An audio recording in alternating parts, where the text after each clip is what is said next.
Pinter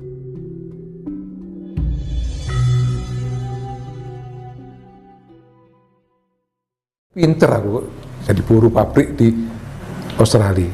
Maka saya pulang lagi lah, setahun di sana saya kembali ke Jawa lagi, ke Indonesia. Lalu saya naik ke Indokilo lagi, ke pertama Indokilo di Gunung Arjuno. Saya lakukan tapa di sana. Itu tampaklah gambaran itu. Di mana saya tampak saya memang harus ke Belanda sudah. Saya kira harus ke Belanda karena di situ saya kok dijemput seorang orang Belanda berpakaian putih-putih di rumah megah yang indah juga. Saya juga berpakaian putih dan saya diterima. Itu, wah. Nah, saya turunlah dari pertapan itu. Nggak taunya ada satu orang Belanda menyapa saya. Ayo nang lodo, dia bilang gitu. Pakai bahasa Jawa yang halus. Ini saya bilang, damat saya kok ngerti ya? Kok saya kepingin ke Eropa, ke Belanda. Kenapa saya pikir waktu itu Eropa mana? Belanda. Kenapa? Belanda pernah tinggal di Indonesia dan dia tahu paham adat istiadat kita. Jadi saya kok datang ke Belanda, gak repot-repot. Banyak bangsa kita di sana juga. Nah, gitu kan. Orang Indo-Indo yang pernah dulu di sini, tinggal di sini kan. Setelah Belanda terusir oleh Paduka yang mulai kan diusir kembali ke negaranya. Terakhir 62 yang di Iran Barat. Pulang ke sana itu kan anak istri yang dibawa ke sana. Nah itu pikir saya harus ke Belanda, itu Mas. Nah setelah ketemu si orang ini tadi, aku ada duit, saya bilang gitu dalam bahasa Jawa, orang ada duit, gitu. Wih cok khawatir, duit toko aku, ayo nang londo. Siapa orang ini? Nah beliau pulang ke Belanda, terus saya waktu kan masih buat surat. Pakai wesel, kirim uang wesel gitu Mas. Saya dikirimi buat wesel kantor pos, uang untuk apa namanya, ya ngurus lah administrasi untuk ke Belanda. Wesel terus ditukar ke kantor pos. Iya, wesel uang ini dapat gitu kan. SMK itu, nulis di koran nulis apa gitu. Iya. Wesel. Nah itu wesel gitu. Itu bank itu masih kayaknya masih terlalu jauh manusia. Yang tahu itu masih BRI waktu itu. Iya. Gitu. Nah, udah. Berangkat naik apa Pak? Nah, setelah saya dapat uang itu, saya beli paspor, semua saya urus semuanya. Waktu itu berangkat masih dalam satu kota, nggak bisa lewat mana-mana kecuali Jakarta. Waktu itu. Nah, akhirnya saya berangkat naik bis ke Jakarta, karena masih belum tahu juga Mas waktu itu Jakarta ini bagaimana gitu. Waduh. Ini primitif lah, gitu loh, orang gunung kok. Sampai Jakarta, terus saya, apa namanya, itu masih bawa tas kecil seadanya, ketemulah dengan seorang angkatan laut. Perwira angkatan laut ini mau ngambil kapal ternyata. Saya tanyain, loh, kalian mau kemana? Siap, komandan. Waduh, kok saya panggil komandan, rambutnya udah saya pendekkan Mas. Waktu di Arjuno, gondrong, panjang, udah pendek rapi lah, mau ke Belanda kok, kayak topi, nggak tahu dia lihat apa, saya nggak ngerti. Siap komandan, ada tugas ngambil kapal, perang di Belanda. Loh, saya kan malu, saya bukan apa-apa. Saya pamitan ke toilet, setelah duduk menjauh. Nah, udah berangkat lah, singkat cerita, sampai di pesawat, si perwira-perwira ini geger, karena nggak cocok dengan makanan Eropa yang ada di pesawat. Saya waktu naik Garuda. Saya datangin, saya duduk di belakang. Saya datangin, loh, kalian belum makan ya? Siap komandan, nggak biasa makanan Eropa. Loh, kalian di Eropa juga makan demikian ya komandan, udah biasa. Batinku ya, saya ya baru kali ini mau berangkat ke Belanda, batin tapi. Ya sudah, nanti di Eropa kalian juga makannya seperti ini, biasa kan? Saya bilang gitu. Jauh lagi saya duduk. Nah, ternyata sehingga cerita sampai di Schiphol, di Belanda, mereka dijemput oleh atas militer, kolonel gitu. Mereka juga mengatakan ini orang kita cuma nggak menunjukkan kesatuannya dari mana. Gitu loh, aku kan kesatuan kok, kesatuan itu ya Republik Indonesia. Kesatuan Gunung Arjuno. Nah, saya di situ dijemput lah dengan ada marinir angkatan laut, dari kepolisian, dari 4 angkatan lah gitu, dengan keluarganya. Loh, saya kaget. Diangkat ini, terus diajak keluar. Karena waktu itu saya udah pesen, karena musim salju saya ke sana itu musim dingin, saya minta disiapkan jaket. Saya gambar jaket waktu itu masih surat menyurat. Bahkan saya bilang, enggak, saya biasa di gunung, biasa dingin, gitu kan. Nggak tahu baru keluar dari pintunya gerbang bandara, waduh musim dingin mas, nggak kuat dinginnya. Aduh, saya langsung lari lagi minta jaket, keluarlah sudah. Nah, sudah singkat cerita, saya sampai di sana setelah seminggu barulah saya mulai dianggap istirahatnya sudah selesai, nggak capek. Saya pertama itu diminta untuk mengajar tentang kebudayaan, itu mas, tentang kebudayaan. Loh, itu yang diajar siapa Pak?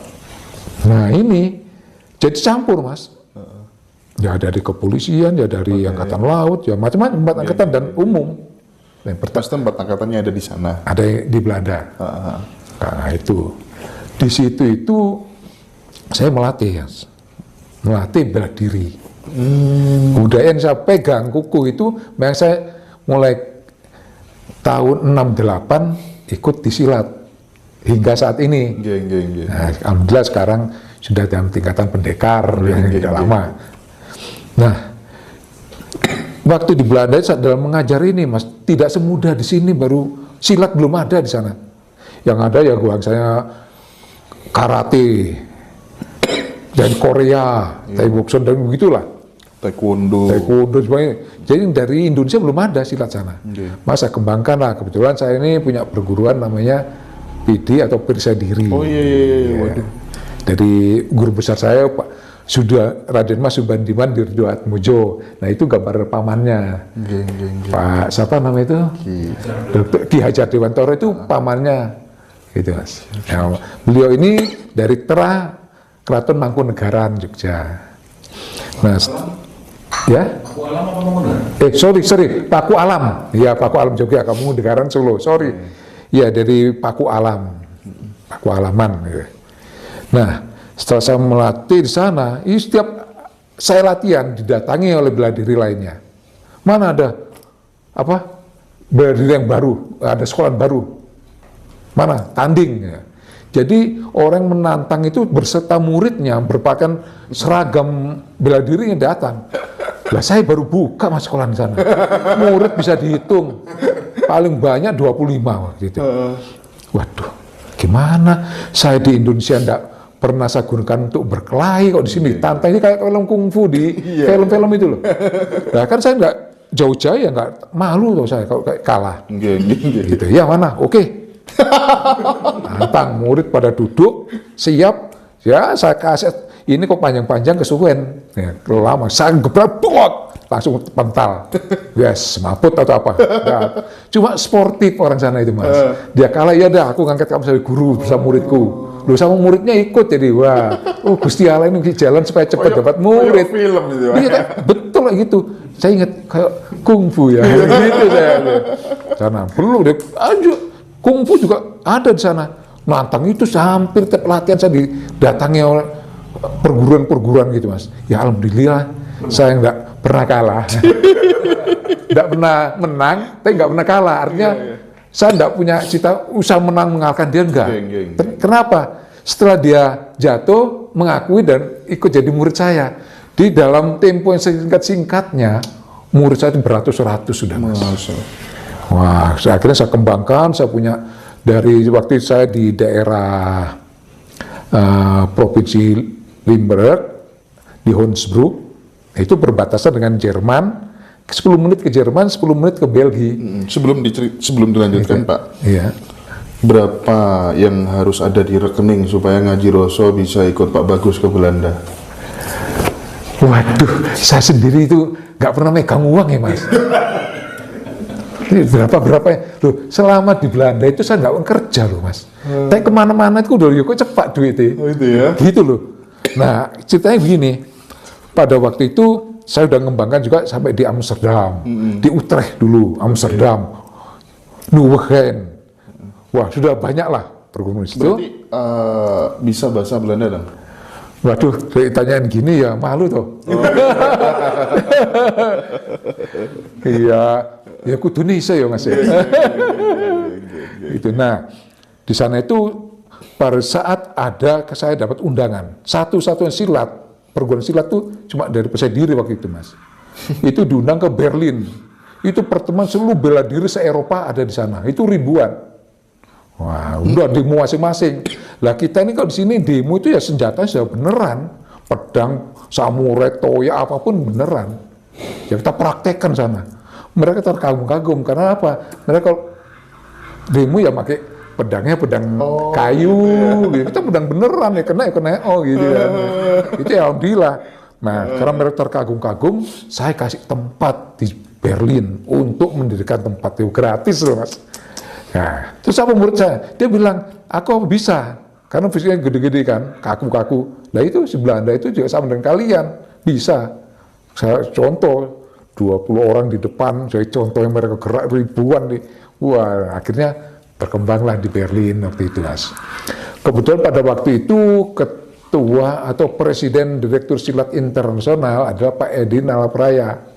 Nah, Pak Edi Nalapraya itu punya anak dari si Belanda itu, anaknya teman saya namanya Morin. Halo Morin, melihat. Itulah, saya minta perisai diri sebagai pelopor silat di Eropa. Siap dalam tempo 3 bulan. Wah, 3 bulan saya Eropa, janji saya. Tapi ya nyeplos aja lah, nyeplos itu aja lah. Ya, saya kembangkan alhamdulillah Mas. Saya berlibur, kayak musim libur ya, vakansi gitu, di musim-musim panas. Saya berangkat naik kereta api sama teman-teman ini ke Spanyol gitu. Di sana ada karate latihan. Nah, ini yang usil temanku ini, murid di sana. Bilang sama yang orang situ, ini loh, master dari Indonesia silat. Loh, aku ini diem-dieman kok, cuma kira kemarin bawa pakaian gitu. Oh ya, coba latihan di sini. Wah, kita latihan. Wah, ganti silat, dibilang gitu loh. Alhamdulillah dapat tempat tanpa bayar, suruh melatih ya. Saya latih di situ. Tim murid yang ini yang sudah saya siapkan nih, saya taruh situ, kamu latih di sini. Nah, ke Spanyol dari Belanda kan ya nggak makan waktu lama, 4 jam 5 jam jalan darat naik kereta api atau naik bis. Nah di Perancis sudah berkembang Mas. Ini tidak satu peser pun IPSI memberikan atau pemerintah memberikan, enggak. Tapi saya nggak sakit hati karena sudah niat saya untuk mengembangkan budaya kita mengenalkan di Eropa. Itu sampai ke Aruba, tapi bisa Suriname. ya, tapi bisa ya, misal ngaji Roso pengen ngajak Pak Bagus ke Belanda, itu bisa ya? Bisa ya, Mas. Bisa ya? Bisa. Apa sebagai turis ya? Pak, kalau di Belanda ada nggak semacam kayak prasasti-prasasti yang dari Nusantara yang kemudian juga ditemukan Pak Bagus ada di sana karena dulu Belanda juga pernah hidup di sini gitu, atau mungkin barang-barang yang dicuri Belanda dibawa ke sana belum dikembalikan gitu, ada nggak Pak? Nah gini, memang saya waktu itu ya Mas saya itu disuruh sekolah di Jerman. Saya kan orangnya teknik. Setelah itu suruh lagi ke Leiden ngambil sejarah. Lu kan nggak, wong tekniknya apa? Kita dadani sejarah yang mana? Gak mit, saya ini orang teknik mesin kok. Jadi banyak kenal lah dengan kelompok-kelompok orang-orang Indonesia yang pada waktu Paduka Yang Mulia dikirim sekolah sana tidak berani pulang sini, termasuk 16 orang yang ahli pesawat dan Habibie, itu kenal semuanya, kawan semua, gitu.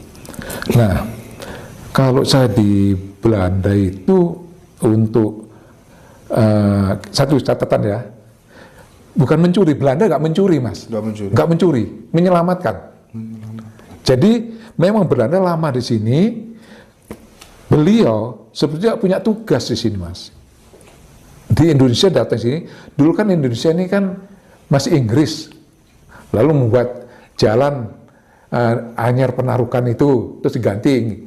Belanda waktu masih di Malaysia, tidak tahu gimana, karena antara Malaysia Inggris dengan Belanda tukar-tukar wilayah.